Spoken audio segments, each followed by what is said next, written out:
घमंड। कालिदास बोले, माते पानी पिला दीजिए, बड़ा पुण्य होगा। स्त्री बोली, बेटा मैं तुम्हें जानती नहीं, अपना परिचय दो, मैं अवश्य पानी पिला दूंगी। कालिदास ने कहा, मैं पथिक हूँ, कृपया पानी पिला दें। स्त्री बोली, तुम पथिक कैसे हो सकते हो?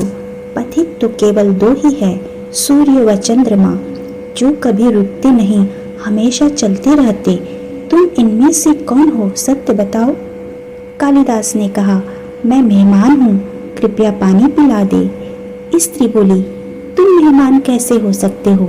संसार में दो ही मेहमान है, पहला धन और दूसरा यौवन। इन्हें जाने में समय नहीं लगता, सत्य बताओ कौन हो तुम? अब तक के सारे तर्क से पराजित, हताश तो हो ही चुके थे। कालिदास बोले, मैं सहनशील हूँ, अब आप पानी पिला दे। स्त्री ने कहा, नहीं, सहनशील तो दो ही हैं।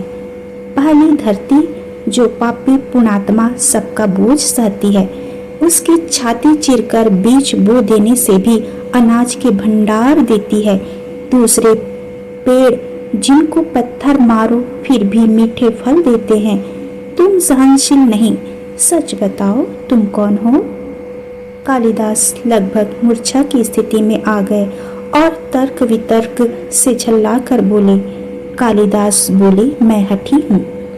स्त्री बोली, फिर असत्य, हठी तो दो ही है, पहला नख और दूसरे केश, कितना भी काटो बार बार निकल आते हैं। सत्य कहे ब्राह्मण, कौन है आप? पूरी तरह अपमानित और पराजित हो चुके थे। कालिदास ने कहा, फिर तो मैं मूर्ख ही हूँ। स्त्री ने कहा, नहीं, तुम मूर्ख कैसे हो सकते हो? मूर्ख दो ही है, पहला राजा, जो बिना योग्यता के भी सब पर शासन करता है, और दूसरा दरबारी पंडित, जो राजा को प्रसन्न करने के लिए गलत बात पर भी तर्क करके उसको सही सिद्ध करने की चेष्टा करता है। कुछ न बोल सकने की स्थिति में कालिदास वृद्धा के पैर पर गिर पड़े और पानी की याचना में गिड़गिड़ाने लगे। वृद्धा ने कहा, उठो वत्स। आवाज सुनकर कालिदास ने ऊपर देखा तो साक्षात माता सरस्वती वहां खड़ी थी। कालिदास पुनः नतमस्तक हो गए। माता ने कहा, शिक्षा से ज्ञान आता है, न कि अहंकार।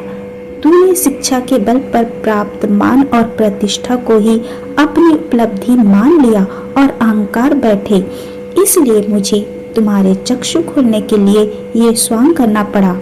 कालिदास को अपनी गलती समझ में आ गई और भर पेट पानी पीकर वे आगे चल पड़े।